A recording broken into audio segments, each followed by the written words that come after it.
Magandang umaga po sa ating lahat, JTG family. Bago po tayo magsimula, konting paalala sa ating announcement. Una na po dyan, magkita-kita po tayo tuwing midweek service. Yan po ay ginaganap tuwing Wednesday, alas 7 ng gabi. Magsama-sama rin po tayo every month. Tayo may Fuel Night Friday po natin yan ginaganap 7 p.m. dito po sa ating JTG G.M.A. Hall. Also, we would like to encourage everyone at full capacity na po tayo sa ating Sunday worship service. Meron po tayong 8 a.m. at 10 a.m. That's on-site. At nagsusupport tayo online 10 a.m. to 11:30 a.m. at jtg.gma.ph. And finally, we encourage everyone, sumali na kayo sa ating mga small groups. May 3 pamamaraan kung paano po tayo sasali. Meron po tayong Bible study group, discipleship group, at connect group. According to your age, we have youth, young adults, and men's and women's connect group. Simulan na po natin ang ating morning devotion. Muli, magandang umaga po sa lahat.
Compares to you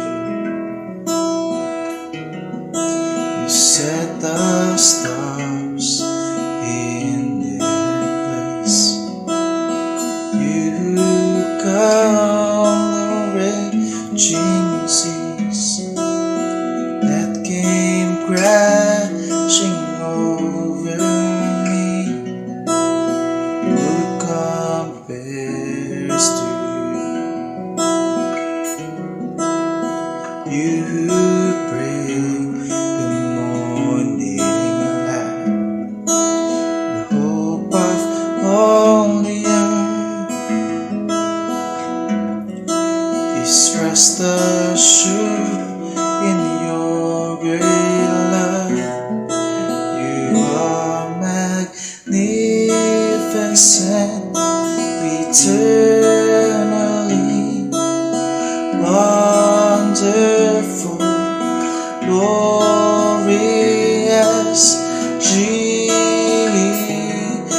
Jesus. No one ever will compare to you, Jesus.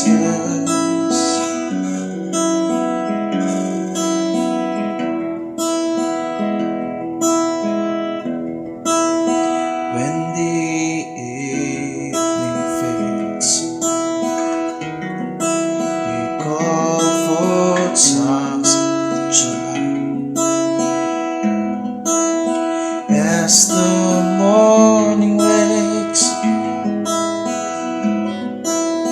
we your children gives you praise. You are magnificent, eternally wonderful, glorious Jesus. No one ever will compare.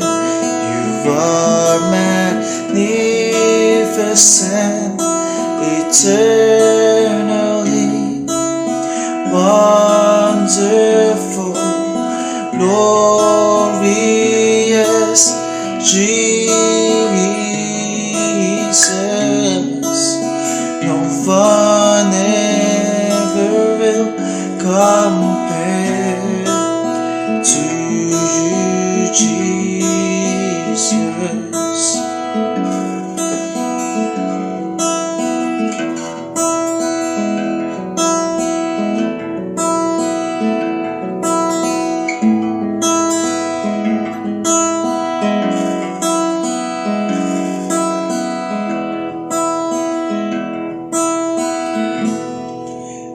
are magnificent, eternally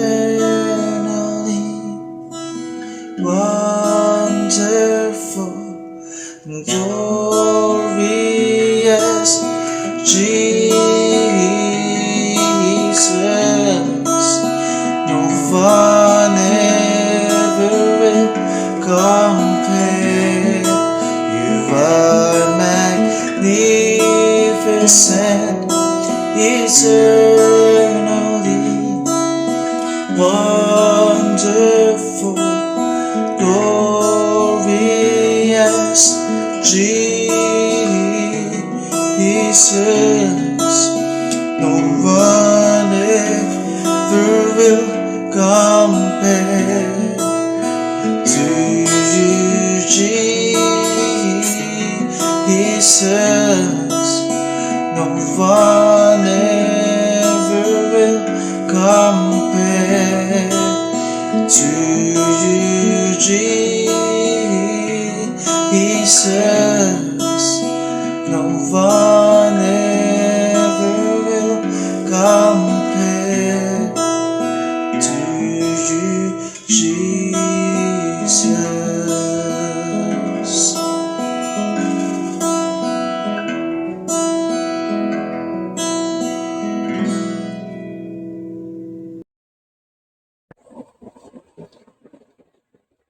Magandang umaga po sa ating lahat. Welcome po sa ating morning devotion. Tayo po ay muli mag-aaral sa Book of Acts. Bago po ang lahat, tayo muna ay manalangin. O Diyos na makapangyarihan sa lahat. Salamat Panginoon sa umagang nito. Salamat Lord muli sa opportunity na binigay niyo po sa amin upang kami patuloy na mag-aaral sa iyong salita. Samahan niyo po kami Panginoon. Hayaan mo Lord na patuloy naming maunawaan Panginoon ang iyong mga salita. Upang patuloy kami na tumatag sa iyo Panginoon Lord God. Ang aming mga puso ay lagi namin dinudulog sa iyo Panginoon. Ikaw o Diyos ang magpatuloy na maggabay sa amin. Maghayag sa aming kalagitnaan Panginoon. Salamat o Diyos. Ang lahat na ito ay aking dinadalangin sa tanging pangalan ng iyong anak na si Jesus. Amen. Okay po, good morning po sa ating morning devotion. Tayo ay magpapatuloy sa pag-aaral sa Book of Acts. Basahin po natin sa Acts 25 verses 1 to 27. Paul before Festus and Agrippa. Verse 1. 3 days after arriving in the province, Festus went up from Caesarea to Jerusalem. To when the chief priests and the Jewish leaders appeared before him and presented the charges against Paul, they requested Festus, as a favor to them, to have Paul transferred to Jerusalem, for they were preparing an ambush to kill him along the way. Festus answered, Paul is being held at Caesarea, and I myself am going there soon. Let some of your leaders come with me, and if the man has done anything wrong, they can press charges against him there. After spending the 8 or 10 days with them, Festus went down to Caesarea. The next day, he convened the court in order that Paul be brought before him. When Paul came in, the Jews who had come down from Jerusalem stood around him. They brought many serious charges against him, but they could not prove them. Then Paul made his defense, I have done nothing wrong against the Jewish law or against the temple or against Caesar. Festus, wishing to do the Jews a favor, said to Paul, are you willing to go up to Jerusalem and stand trial before me there on these charges? Then Paul answered, I am not standing before Caesar's court, where I ought to be tried. I have done nothing, done any wrong to the Jews, as you yourself know very well. If, however, I am guilty of doing anything deserving death, I do not refuse to die. But if the charges brought against me by these Jews are not true, No one has the right to hand me over them. I appeal to Caesar. 12. After Festus had conferred with his council, he declared, you have appealed to Caesar. To Caesar, you will go. So, doon po tayo. Okay. So, this tribune is still curious as why Jewish leaders want Paul dead. And he requested Felix uncover the truth. The highest priest, some elders, kasi ito sa panahon po ni Felix, ay talagang gusto na nila talaga na maparusahan itong si Paul. So kaya nga, itong pumalit ngayon ay si Festus, ay nagtataka yung mga militar, yung mataas na namumuno, bakit itong mga religious leaders na to, o yung mga Hudyo na to, ay gusto nila talagang maparusahan. The high priest, some elders, and hired spokesmen arrived in Caesarea 5 days later to present their case before Felix. But the Jews from Asia are absent and governor delays the decision until the tribune can arrive, or until Paul offers a sufficient bribe. The bribe never comes and Felix leaves Paul in custody for 2 years. So, itong si Felix na to, siguro, dahil alam naman niya, no, bilang isang gobernador, alam niya na talagang walang sala ito si Paul at hindi niya nakitaan ng anumang pagkakasala. So, hinahinayin niya na ito ay magbibigay ng bribe sa kanya, no, ng pera. Ngunit, wala po talagang dumating sa kanya na bribe. Hindi po siya pinagbigyan ni Paul. Hanggang sa napalitan na lang siya. Napalitan na siya ni Governor Festus. At ito na si Festus ngayon, naabutan niya itong ngayon ng bagong pamamahala. So, si Festus naman ay bilang isang bagong namumuno, as a new governor, Festus needed to become familiar with the local authorities. Kailangan niya na magpakilala, kailangan niya alamin ang mga tao dito. 3 days after arriving in Judea, he went to Jerusalem to meet the Jewish leaders. No? So, gusto niya makilala itong mga Jewish leaders na to at may alam na rin siya doon dahil ito ay sinabi naman sa kanya ni Felix kung ano yung mga nangyayari at sino yung prisoner na naiwan doon dahil itong si Paul ay talagang 2 years na siya talaga na naiwan doon at nakulong at hindi pa rin siya pinalaya sa kabila ng wala naman talagang nakita sa kanyang pagkakasala. So dito sinasabi dito na itong tribune na to na sinasabi is yun yung mga Roman legionary officer, yung mga military tribune, yun yung mga matataas. Nagtataka sila, bakit talaga, ano ba talaga ang kanilang kasalanan ni Paul at kung bakit talaga ang mga taong ito ay talagang gusto siyang patayin. No, yan yung pinagtataka talaga ng mga ito. So, at Festus meeting with the Jewish leaders, they requested, no, ito ay ni-request ang mga Jewish na si Paul ay i-transfer to Jerusalem so that they could be put on trial. They were preparing to ambush Paul on the way and kill him. We are reminded of the 40 men who had sworn to kill Paul 2 years earlier.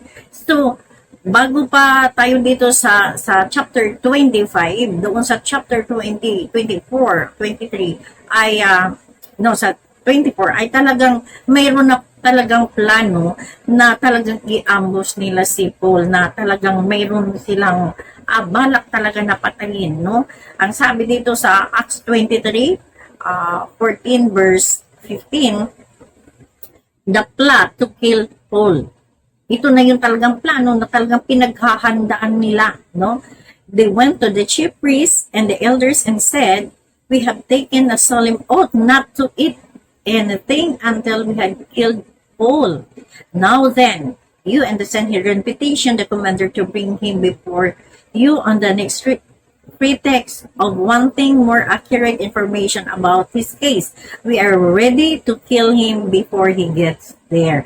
So talagang ito na yung mga plano kahit yung mga namumuno, no? Yung mga namumuno doon sa mga religious leaders ay talagang ito kanilang pinaghandaan, no? Talagang pinaplano na nila na talagang ang gusto talaga nila si Paul talaga ay kanilang maparusahan. Gusto nila talaga na patayin itong si Paul.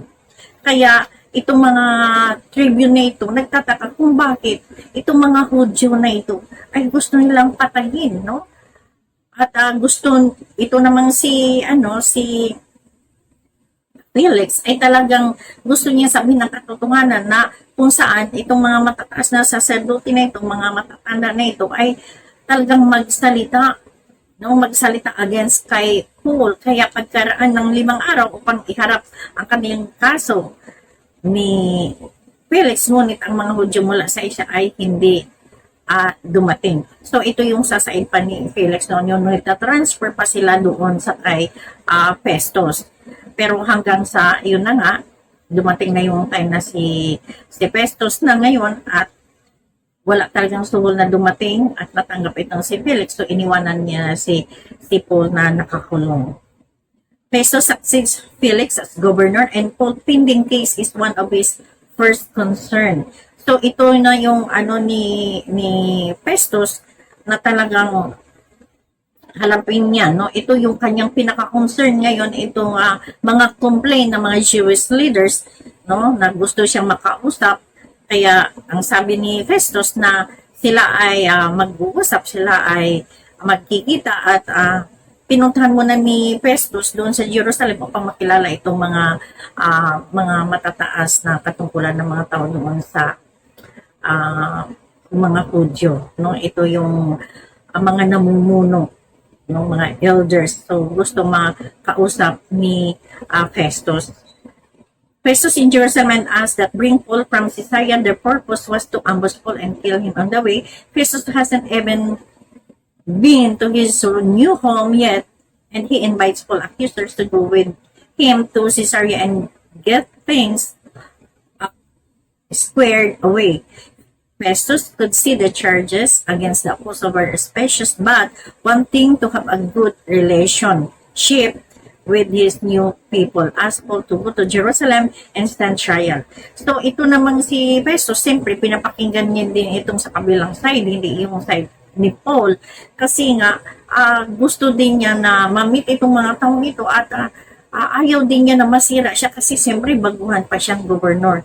So siya ay nasa linya ng politika, ayaw din niya na maipit siya o masira siya dahil sa bago pa lang siya, no, sa lugar na ito at siya ang namamahala. So ayaw niya na masira siya dito sa mga leaders na ito na nag-request sa kanya na si Paul ay ita-transfer. Kasi nga doon nga sa bala, kaya yun ang hinihingi nila dahil sa gusto nga nila na talaga ma-ambush itong si Paul. Ang sabi dito, asked Paul to go to Jerusalem and stand trial. With this, would benefit Festus in 2 ways. So, dito, ito si Festus nito ay talagang mayroon siya din naman talagang matalino din siya, no?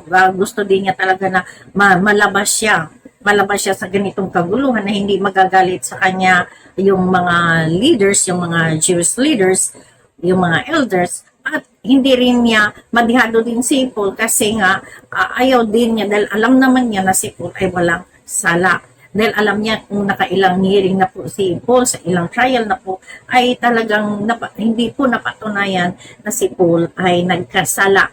So sinasabi dito, this would benefit Festus in 2 ways. He would get on the good side of the Jewish leadership and he could move the venue of the trial so he wouldn't have to deal with it. Paul politely tells Festus that as Caesar's representative, Festus needs to either make a fair decision or let him make his case before Caesar.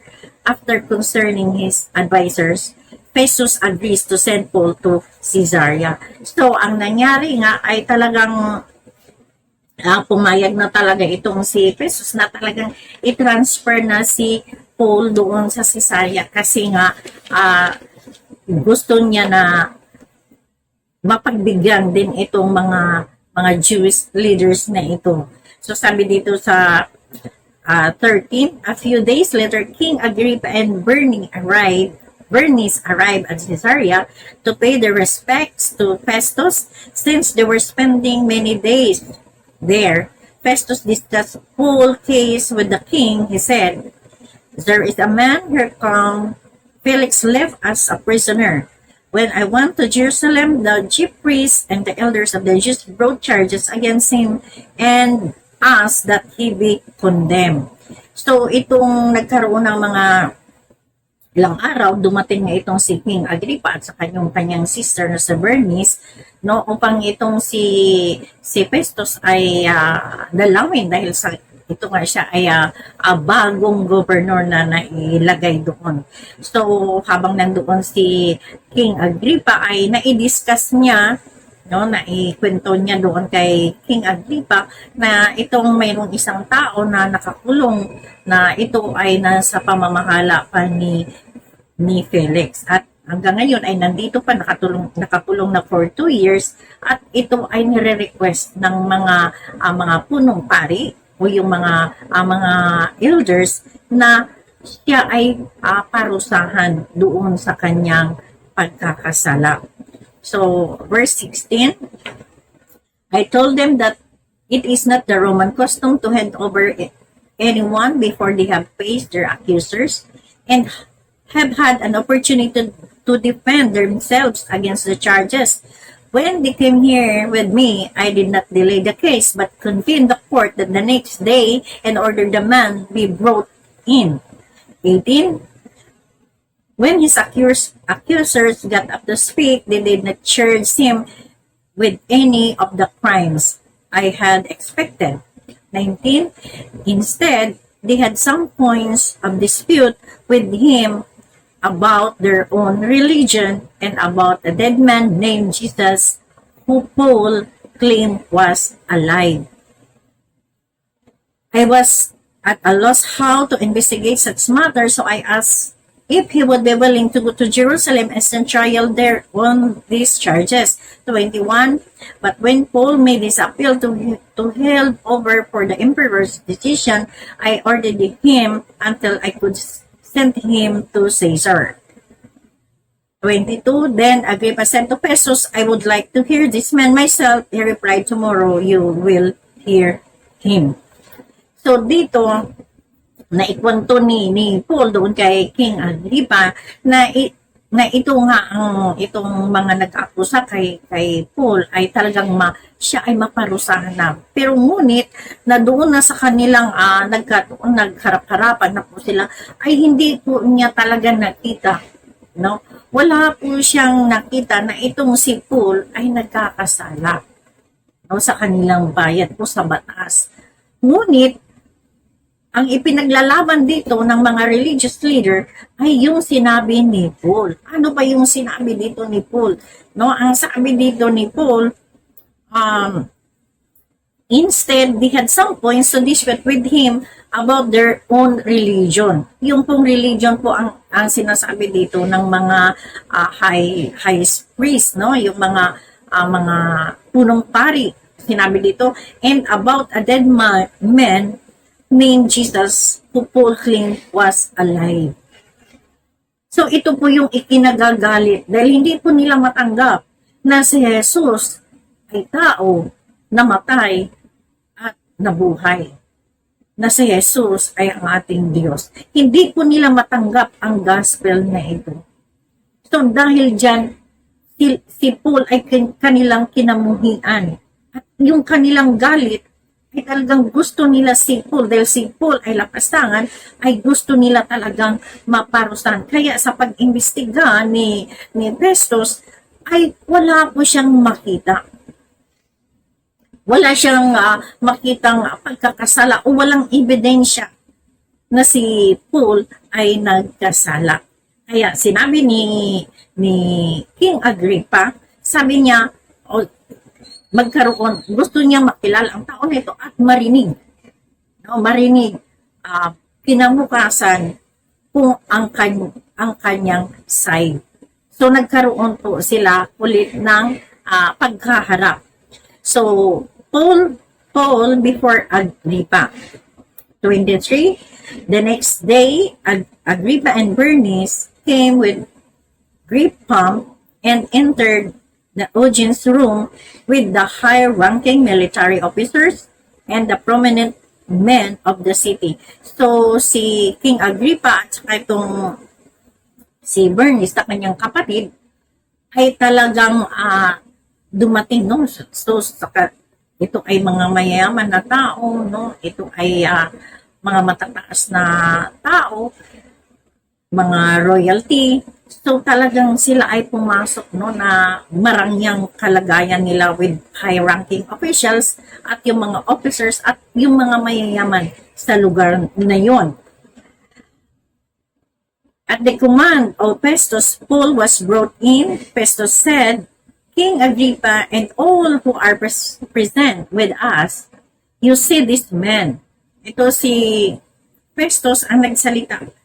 The whole Jewish community has petitioned me about him in Jerusalem and here in Caesarea, shouting that he ought not to live any longer. So marami doon nagpetition, no, doon sa kanilang community at talagang ang gusto talaga nila, no, talagang ayaw na nila talaga na mabuhay pa itong si Paul. Ayaw, gusto nila talaga maparusahan itong si Paul. Ang sabi sa 25, I found he had done nothing deserving of death. Because he made his appeal to the emperor, I decided to send him to Rome. But 26, but I have nothing definite to write to His Majesty about him. Therefore, I have brought him before all of you, and especially before you, King Agrippa, so that as a result of this investigation, I may have something to write. For I think it is understandable to send a prisoner onto the room without specifying the charges against him. So ito yung sinabi ni Festus sa kay King Agrippa na kung saan wala siyang maisulat, wala siyang maisampa at walang mga ebidensya siyang masabi. So hindi po maganda sa isang gobernador na kung saan magta-transfer siya ng isang kaso which is sa kanya palang dapat ay nasolve na. Dapat sa kanya palang ay napatunayan niya na ito ay mayroong kaso, mayroong ebidensya. Ngunit sa kanyang katungkulan dahil siya ay binigyan ng ganung katungkulan na marapat sa kanya dahil siya ay isang gobernador, no, sa kanilang bayan, ay alam niya ang kanyang kinatatayuan. Dahil siya ay binigyan ng ganung katungkulan, alam niya kung paano magdesisyon at alam niya hayag sa kanya na si Paul ay walang kasalanan dahil hindi ka naman magiging governor kung ikaw ay walang talino at walang alam. Kaya nga doon pa lang sa kay Felix na governor ay hindi na mapatunayan hanggang sa kanyang pamamahala. Hindi pa rin niya mapatunayan na itong si Paul ay nagkasala. Kaya dapat bilang isang may katungkulan, bilang namamahala, nag-handle ka ng ganung posisyon, isang gobernador, isang abogado or judge, marapat lang na ang katotohanan lamang ang sasabihin. No? Hindi po nagpapadala sa anumang mga hearsay, anumang mga salita o mga sumbong na walang katotohanan.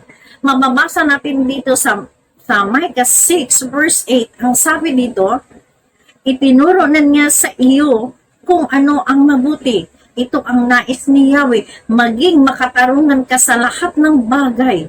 Patuloy mong mahalin ang iyong kapwa at buong pagpakumbabang sumunod ka sa iyong Diyos. So marapat lang na ang isang tao na may katungkulan, marapat lang na gawin niya ang mabuti, ang tamang desisyon. Pero bakit itong si Festus ay hindi niya maibigay kay Apostle Paul? dahil siya ay mapolitika. Dahil tinitingnan niya ang kanyang katungkulan, maaaning magkaroon ulit ng riot, magkaroon ulit ng kaguluhan ang mga Hudyo at siya ay hindi suportahan, no, sa kanyang panunungkulan. So mayroon siyang takot, hindi niya nakita ang katotohanan tungkol kay Paul. Ang inisip niya, gusto niya na ito ay maalis sa kanyang panunungkulan, sa kanyang kamay, at ito ay pino-forward niya doon kay Caesar. So ganun po, umiiwas po talaga itong si Festus, na kung saan itong mga paratang na laban kay Apostol ay walang kabuluhan, ngunit sa pagnanais na magkaroon ng mabuting kaugnayan sa kanyang bagong bayan, hiniling niya kay Pablo na pumunta sa Jerusalem at humarap sa paglilitis. No? Mapapakinabangan ito ni Festus sa dalawang paraan. Makakasama niya ang mabuting panig ng pamunuan ng mga Hudyo at mailipat niya ang lugar ng paglilitis para hindi niya ito kailangang harapin. Ibig sabihin, umiiwas siya. Ayaw niya magsabi ng katotohanan. Gusto niyang itago. Naghugas kamay po dito si Festus. Magalang na sinabi ni Pablo kay Festus na bilang kinatawan ni Caesar, kailangan ni Festus na gumawa ng isang patas na desisyon kung hayaan siyang magharap sa kanyang kaso sa harap ni Caesar. Matapos makipag-usap sa kanyang mga tagapayo, pumayag si Festus na ipadala si Pablo kay Caesar. Amen po. So ganito po ang nangyari, no? Ang kalalagayan po ni Pablo, no, kung saan siya ay lingkod ng Diyos. Siya ay apostol ng Diyos. Siya yung naparatangan na wala po siyang ginawa kundi ang maghayag sa salita ng Diyos. Ganon din sa atin. Tayo rin ay naghahayag ng salita ng Diyos. Masakit po para kay Paul na siya ay mapagbintangan, na ang nais lamang niya na ang mga taong ito ay makakilala sa Diyos. So ano po ang makikita natin dito sa verse 24 and 27? Festus makes an opening statement at hearing of the Paul before Agrippa. So nung pinresent na ni Festus, at sinabi na nga niya dito sa assembly na ito na yung mga petition, na mga pangyayari, na itong mga taong ito ay gusto talaga sila na talagang itong si Paul ay maparusahan. No, nag-apila talaga sila na talagang ma-condemn na itong si Paul, no, maparusahan na talaga. So that after the examination has taken place, I may have something to write, for it seems to me unreasonable to send a prisoner and not to specify the charges against him.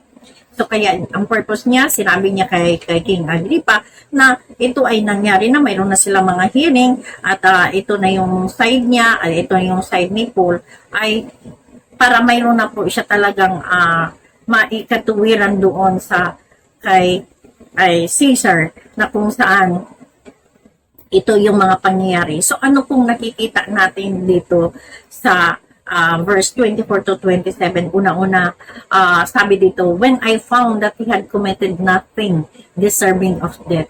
Doon pa lang, nakita niya na walang pagkakasala si Paul. It was important for Luke to record these words of Festus. They clearly state that Festus understood that Paul was innocent.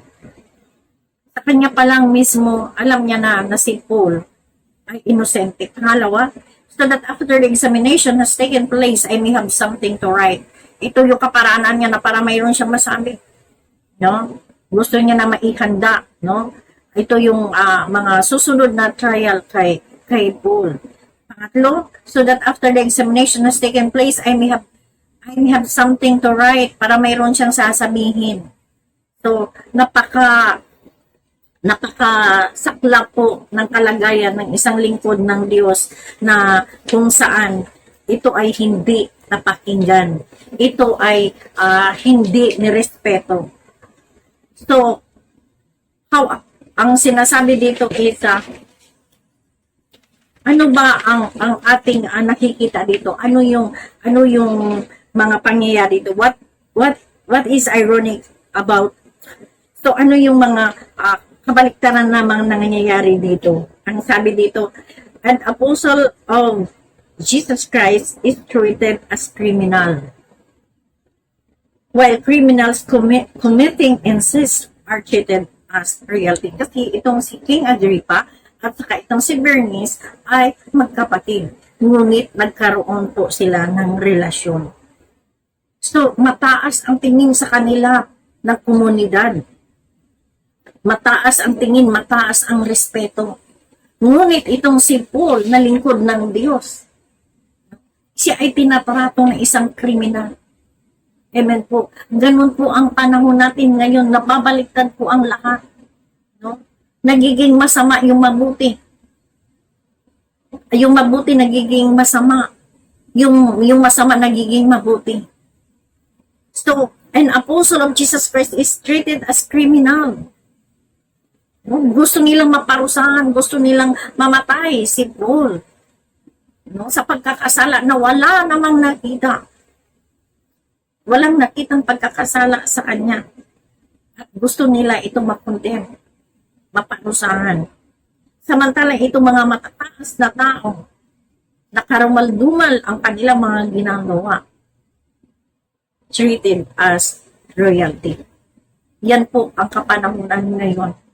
No? Dito sinasabi na ang buhay ngayon ng tao, no? Ay talagang napakahirap po sa isang naglilingkod o sa isang pinagkakatiwalaan, no? Pinagkatiwalaan na magiging tagapaghusga bilang isang abogado or judge na hindi mo makikita ang katotohanan. Dahil itong si King Agrippa na ito, ang kanyang lolo po, kasi ay grandson, ang kanyang lolo, yun yung nagpapatay doon sa mga bata. Nung bata pa si Jesus Christ, siya yung nagpapatay sa mga bata. At nung ang kanya namang ama, si King Herod, ayun naman ang nagpapatay kay Apostle James. So how about in the eyes of God? Ano ito sa paningin ng Diyos, sa mata ng Diyos, itong mga pangyayari no, kay Paul? Then Jesus looked around and said to his disciples, how hard it is for those who have riches to enter the kingdom of God. Mahirap po sa isang mayaman ang makapasok sa kaharian ng Diyos. And the disciples were astonished at his words. But Jesus answered again and said to them, children, how hard it is for those who trust in riches to enter the kingdom of God. It is easier for a camel to go through the eye of a needle than for a rich man to enter the kingdom of God. Ito po, kasi ito po yung kanilang nire-respeto, yung mga matataas na tao, yung mga mayayaman na tao. Ito yung niyuyukuran nila. Ito yung may mga kapangyarihan. As they were greatly astonished, saying among themselves, who then can be saved? But Jesus looked them and said, with men it is impossible, but not with God. For with God all things are possible. Then Peter began to say him, see what have left all and followed you. So Jesus answered and said, surely I say to you, there is no one who has left house or brothers or sisters or fathers or mother or wife or children or lands for my sake and the gospel's, who shall not receive 100-fold now in this time. Houses and brothers and sisters and mothers and children and lands with persecution, and in the age to come everlasting life. But many who are first will be the last, and the last first. Mababasa po natin ito sa Mark, Luke 23-31. So sana po sa umagang ito, naunawaan po natin no, ang kalagayan ni Paul, kung paano niya ipinaglaban ang kanyang pananampalataya. Hindi siya natakot, siya ay naghayag na kahit pa ang hari ay kaharap niya, ay talagang sinikap niya, pinag-isipan niya lahat ng kanyang isasagot, lahat ng kanyang sasabihin sa harapan ng hari at sa lahat ng kataas-taasan. Yung may katungkulan, inihayag niya, hindi siya natakot. Dahil alam niya kung saan siya nakapanig. Siya ay nakapanig sa salita ng Diyos. So marami pong salamat sa umagang ito. Nawa na unawaan natin ang ating pinag-aralan sa umagang ito. Tayo po ay manalangin. O Diyos na makapangyarihan sa lahat, salamat Panginoon sa salita mo at sa buhay ni Paul na pinaalam mo sa amin Panginoon na sa kabila ng mga persecute na kanyang dinanas Panginoon, hindi siya natakot, bagkus patuloy niya ipinaglaban Panginoon na ikaw ang Diyos na buhay, ikaw ang Diyos na takapagligtas. Salamat Panginoon at dalangin po Lord na kami din Lord Panginoon na bigyan niyo po kami patuloy na kalakasan kung paano namin tayuan ang aming pananampalataya, kung paano ka namin Lord mapaglingkuran Lord. Salamat po Diyos sa kabutihan mo, sa kabanalan mo sa aming mga buhay. Ang lahat na ito ay hindi nadalangin, pinapasalamatan sa tanging pangalan ng iyong anak na si Jesus. Amen. Sa umagang ito, lahat po tayo ay sama-samang manalangin. Ngayon naming Diyos na makapangyarihan. Sa umagang ito, patuloy po kaming nagpupurit, nagpapasalamat. Sinasamba ka po namin sa Espiritu at katotohanan, Panginoon. Salamat dahil ang araw na ito, Panginoon, paniloob mo ang bawat isa sa amin na kami malayang makalapit sa iyo. Lord, salamat sa lakas na walang sawa mo po, Panginoon, Lord God, binibigay sa amin, Panginoon. At Lord God, sa araw na ito, patuloy na inihiling namin sa pangalan ng aming Panginoong Jesus, ang patuloy na pangunguna at pagsama mo sa aming mga buhay. Sa araw na ito, walakad kami, Panginoon, ng punong-puno ng pangunguna mo, Panginoon. Salamat, Lord God, dahil ikaw ang aming lakas, ikaw ang aming buhay, ikaw ang lahat sa amin. Napakabuti niyo, O Diyos, sa aming mga buhay, wala kang katulad. Kaya naman sa umagang ito, Panginoon, sa puso po kami nagpapasalamat sa lahat ng bagay na yung ginagawa sa aming mga buhay. At dalangin po namin sa umagang ito, Panginoon, ang lahat, Panginoon, ng mga mananampalataya, Panginoon, Lord God, who are persecuted, Lord God. We pray, Lord God, for your guidance, Panginoon, for your strength, Lord God. Pagkaloob mo sa bawat mga anak mo, itong huling kapanahonang ito, Panginoon. Lord, wala kaming inaasahan, Panginoon, kundi ikaw lamang sa buhay namin, sapagkat alam namin, Panginoon, na lahat ng bagay, Panginoon, ay hawak at kontrolado mo, kaya umaasa po kami, Panginoon, na kami ay palalakasin mo habang inaantay po namin ang iyong muling pagparito, Panginoon. Lord, patuloy na kalakasan at katatagan ang ipagkaloob mo sa bawat mga anak mo. Alam namin, Panginoon, na itong huling kapanahon ng ito, maraming laban. Subalit, Lord God, naniniwala rin kami, Panginoon, Lord God, na ikaw ang nakikipaglaban para sa amin. Kaya sa iyo po kami umaasa at buo po ang aming loob, Panginoon, na kami ay tutulungan mo. Salamat po, Lord God, sa araw na ito. Pagpalaan niyo po ang bawat mga anak mo, ang lahat ng may pangangailangan, patuloy mong katagpuin, at ang lahat ng may karamdaman, pagalingin niyo po, O Diyos. Salamat po, Lord God, dahil patuloy na kayong nagpapaalala sa amin kung gaano kalaki yung pag-ibig sa amin. Kaya walang dahilan upang kami manghina, upang kami lumayo sa inyo. Kaya Lord, maraming salamat. Sige niyo po ng bal na dugo ang bumaghapong ito at ang bawat mga anak mo ay patuloy na itago mo sa iyong likuran. Ikaw, Panginoon, ang may taas sa aming mga buhay. Salamat po ng marami, Panginoon, ay pinanghayag ng iyong salita sa umagang ito. Pagpalain niyo po, Panginoon. Salamat po, Ama. Patuloy ka po namin pinupuri. Sinasamba ka po namin. Pinapasalamatan ka namin sa pangalan ng aming Panginoong Jesus. Amen.